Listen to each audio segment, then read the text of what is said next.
How's it going there, everybody? It's Mr. Zan over here bringing us a brand new Nanbaka episode discussion. And for today's segment, guys, we're going to be talking about Nanbaka episode 10. And in this episode, folks, it was more of a emotional recharge, as one of the Nanba prison members was actually saying it.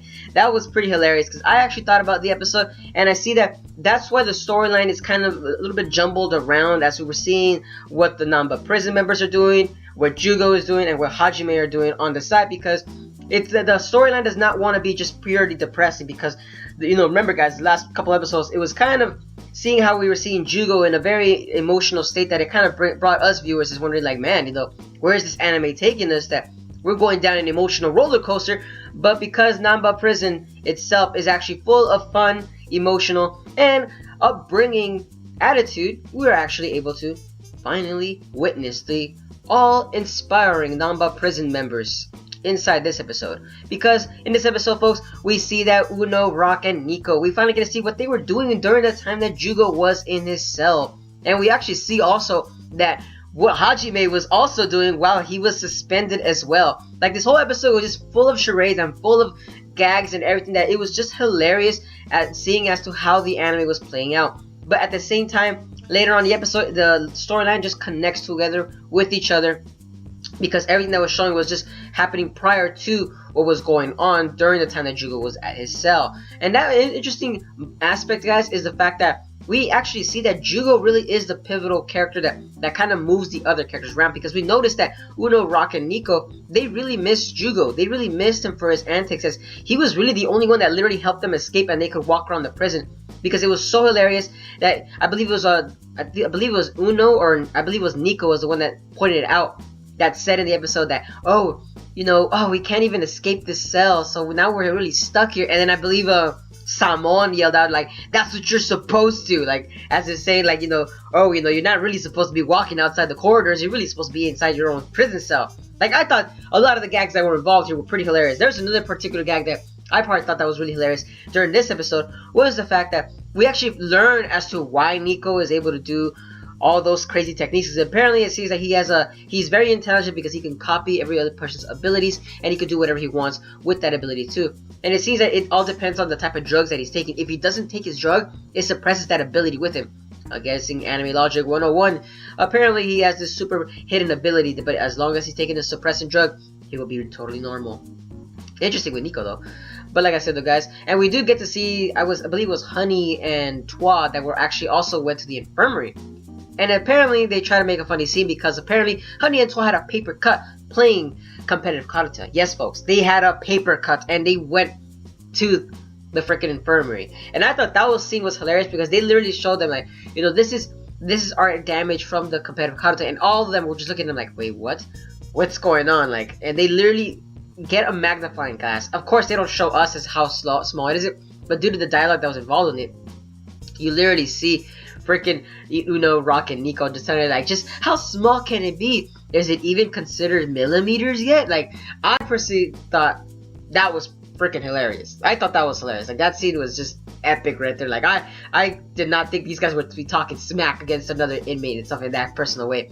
And there was another particular scene, folks, that I thought was really hilarious, was Yamato. When Yamato Godai just comes in. Oh my god. This guy here. This guy. When he comes in, apparently Uno, Rock, and Nico, they're sound asleep, right? And Samon Goku's gonna go and take care of these guys, right? Next thing you know, Samon Goku comes in, he's like, oh, these guys are sleeping. You guys better wake up. It's time. But of course they're asleep, because they don't really listen to Samon, because he's not really part of their, you could say, part of their station that they have to take care of him. So here comes Yamato, and literally all three of them get up all at the same time and go and hide into their respective hiding places. Yamato comes in, oh, time for us to do our morning routine. And I'm here thinking, like, wait, what's going on? What's going on? Like, they are actually afraid of Yamato himself. And right there and then, you literally see, of course, Yamato is a goofball in itself. And you literally see right there and then that, oh my god, oh my freaking god.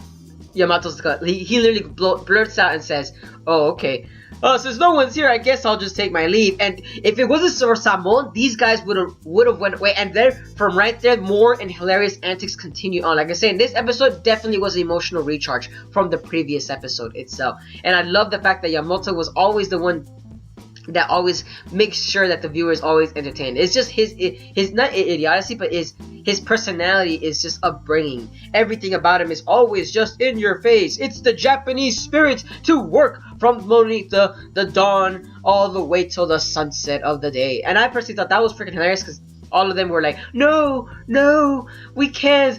We're gonna be sore for tomorrow. Like, I personally thought like that's hilarious itself. And Samon Goku, of course, is just laughing at because he wants them to actually feel tortured after winning the New Year's Eve tournament itself. Like I said, lots of hilarious antics, lots of fun facts in there. Also, Kishi was actually inside this episode as he was actually explaining as to how Nanba prison actually works. And apparently there are, like I said, there's 13 prisons. Kind of reminds you of the Hunger Games. And apparently there's an indoor swimming pool. There's the tournament. There's the spa. There's a lot of these things, but yet they don't have. I forgot what Rock said. They don't have something that there was missing. There was something they were missing, but apparently, I believe it was they have a hockey ring too, which is kind of weird because I'm like, they have all of this, but there was something that was missing that Rock pointed out. I thought that was hilarious, but that's it. That's it for the episode, folks. Like I said, emotional recharge for this episode. And as always, guys, if you guys enjoy my content, don't forget that Nanbaka is still on the freaking rise. Like, honestly, I believe the episodes are actually still being dubbed. I believe episode 10 was the last one that's being dubbed right now. They're still working on 11 and 12, so from after this episode, I'm gonna be working on the Japanese subbed one. I'm sorry about that. Yeah, the Japanese subbed ones, because they're not English dubbed anymore. They're not. Have to wait either 2 weeks, and I'm like, no, I want to start 2017 Nanbaka already, so I'm gonna move on to the Japanese subbed one. But like I said, guys, let me know down in the comments below as to what were you guys' thoughts on this episode. Did you guys feel a little bit better after watching this episode, or did you guys think that this episode was more of a, like I said, emotional recharge, or did you guys think that it was just straying away from the plot point itself? But like I said though, guys, hope you guys are having a wonderful day, and if you guys enjoy my content, don't forget to give a like, comment, share, and subscribe for more Nanbaka episode discussions. And as always, guys, have a wonderful day. But this is Mr. Zen, signing out.